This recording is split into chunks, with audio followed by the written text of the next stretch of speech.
Yo, what's going on out there, YouTube family? This is Samuel Legge here, representing Team JVS. Just got done looking at episode 8 of Westworld, season 3. What did I think about it? I'm gonna tell you.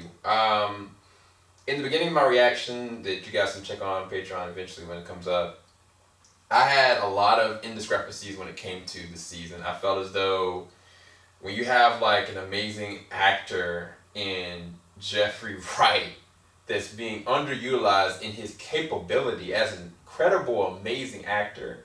When you have actors like Aaron Paul that, in my personal opinion, could have been fleshed out a lot more quickly to give him more development, give him more process, and as well as like the fact that throughout this entire season, from episode 1 episode to episode 8, there's been like just copies of Dolores' psyche.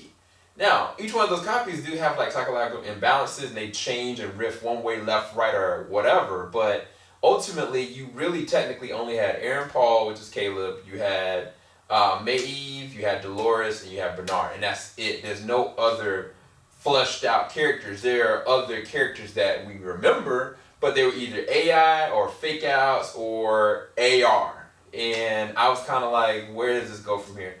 This episode was actually really good. I really was impressed with the things that they did in this episode on so many different levels. From a technological perspective, I think from the beginning, the first season, beginning of this season till now, the CG and VFX have been amazing. The uses of technological advancement from a future sense, like this was really good. Like there were some shots I was like, man, this is Tron Legacy level, like amazing CG.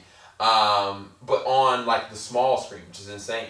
I think that the way that they use Jeffrey Wright's character finally, like that moment with him and his wife, I was almost brought to tears. The problem that I had when I watched that, I was like, could this not have been the very first episode or the second episode? Like you could have just left it just like him just being like cut off at that point and then like brought back up. I don't know if some of you guys saw the after credit scenes. They are huge. Hopefully you didn't cut off and didn't watch the after credits and watch the actual after credit scenes, because the moment that at the end of the after credit, the very last shot with Jeffrey Wright, like I was like, that could have been literally the very last scene that you see, and they could have had him, in the same exact state he was like by episode 3 or 4. Like they just kind of like ran the mill with him and didn't go anywhere with his character. That was a flaw that I had for the season, but this episode really did pay off that moment.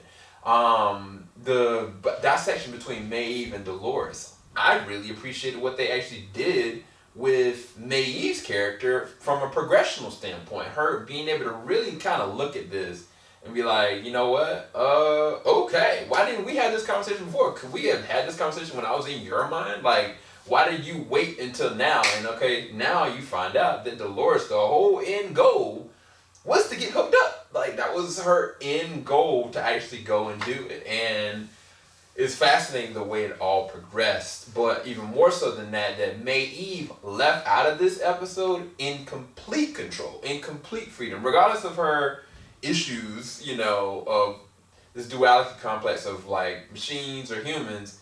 At the end of the day, she still came out progressively better as a character. Whereas this whole entire season, she's been drug along by Sirach, and I didn't like that. At the moment that she got controlled by a freaking switch, I was like, really? And then I was kind of like, oh, all right. I still think that they drug that out way too long. But this episode, again, I'm going to talk a lot of good things about this episode, but I will be talking about the season as a whole. Caleb, Aaron Paul's character.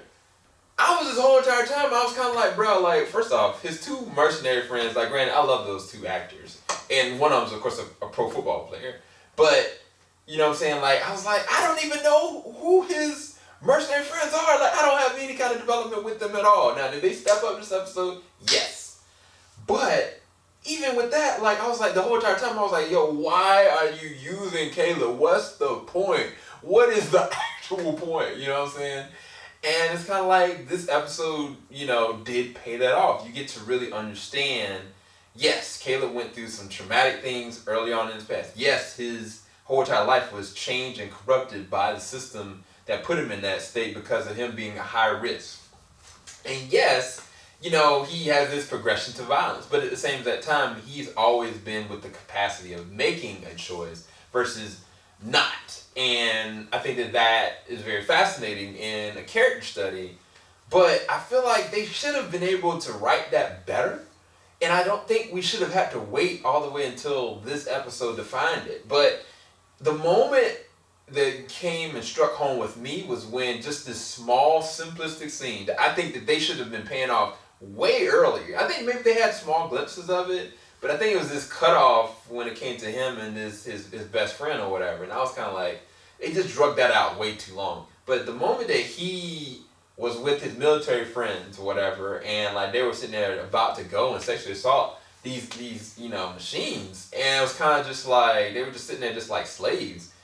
And like you finally get the realization of why Dolores knows Caleb, and I was like, "Yo, that was beautiful payoff." But it was kind of like I didn't think it needed to go that far. Like it didn't have to go this far. Matter of fact, I'm gonna be honest with you, the fight between Maeve and Dolores, this was a really good fight. Dolores was going ham on people, granted, but the thing is, Maeve could have just went into her mind to start with. Like from jump. Like she could have literally, while Dolores is slaying these people, Maeve could have went in and just like stopped her. It wouldn't even have mattered. Now granted, technically it didn't matter because Dolores' own mind went against her. But it wasn't for the reason that we thought. The lack of humanity that Dolores ended up having was the same that thing. The thing is, it's weird though because Wyatt, I thought that was the character, but then by the second season, it kind of like, okay, Wyatt still has, emotions too, which is weird. But it's kind of like Charlotte Hale's Dolores character now has become the new Wyatt with her disconnect from humanity. But I think that your girl Tessa Thompson destroying that role, man. She's made that character so much more interesting. And now that it's his own rendition of Dolores, but it's just darker, and the way that she's just kind of like utilizing Ed Harris's character, like that end scene was, I don't know if y'all saw the end credit scene, but that was a dope payoff. Cause I was like, what in the world is Ed Harris character gonna do for real? But that was fascinating. That was actually really fascinating. I don't think Ed Harris's character is actually dead. He's too much of a wild card for that. But again, like going back full circle with Dolores, the actress that plays the role of Dolores is an amazing actress. She does an amazing job. I just think that the progression of the way that they left Dolores in this place of like you not knowing where she's gonna go, it paid off, yes, for this episode. But I don't feel as though it needed to drag the way that it did because you lose the connection with the audience from a character dissection standpoint. And it's like, even though I loved the way that the character Caleb turned out, I love the way that Maeve turned out, I love the way that, Dolores went out, it was kind of just like, I don't think this was really necessary. I really don't. Now, the character Sirach, was he even necessary? Could it have been that, I'm just going to say this, it sounds really messed up, but if it was me, and I was the writers, I would have been like, yeah, Sirach isn't actually real. Like, he's not a robot, he is just like a hollow shell. Like, have it be like the system had already killed him a long time ago, and brother was locked up, Sirach wanted to go and save his brother, system was like, nah, this is opportunity, and just kept him, there, that he's not actually really real. I think that would have made more simplistic sense versus him just being a puppet. Because then now it's kind of like Sirach is a hollow shell. Like, I don't care about him as a villain. I don't see him even as a threat anymore. Like, it's like, why didn't y'all just kill him? Like, for real. So, the actor has done a really good job with the role. I'm not diminishing his performance, but I'm saying that him as a character, after this episode, it was kind of like he was forfeit. He was a sacrificial lamb in terms of character progression. Because I was like, you weak to me now. I could care less about what you think you're capable of at this point. Because now I know what was really the real deal. But, again, the way that Dolores' character went out, I thought that was really really fascinating. And again, that moment with her and Dolores, I mean her and Maeve, that was a really beautiful scene. Like it was really well done, really well shot. Like it was very profound, and then that laid into the progression of Aaron Paul's Caleb character, which was even better. But again, I mean, this episode was just good. I really did love this episode. Did this save my perception of the show as a whole? Maybe, because those two end credit scenes made it like, yo, the apocalypse is happening. It is going down. The scene, not the scene, the poster art for this left me with this feeling of Terminator Apocalypse. That's legit what I actually felt when I saw the poster. And I was like, when are we getting to that, bro? Like, let's let the world just go. Like, forget it. The moment when Dolores went and, like, shut the system down, I think that they should have just fast forwarded and then, like, brought us to the apocalypse, and then you kind of, like, backtrack. Like, wait, how did we get to this point? I think, to me, it should have been a memento situation. I think at that moment, it should have fast-tracked, have it be, like, the next shot you see is, like, Arnold just kind of slumped over like this, and he's, like, there's just, like, dust and whatever, and, like, you're looking out the cityscape's all messed up, and just, you know, there's no cities or anything. It was, like, straight out of Escape from New York or something crazy like that.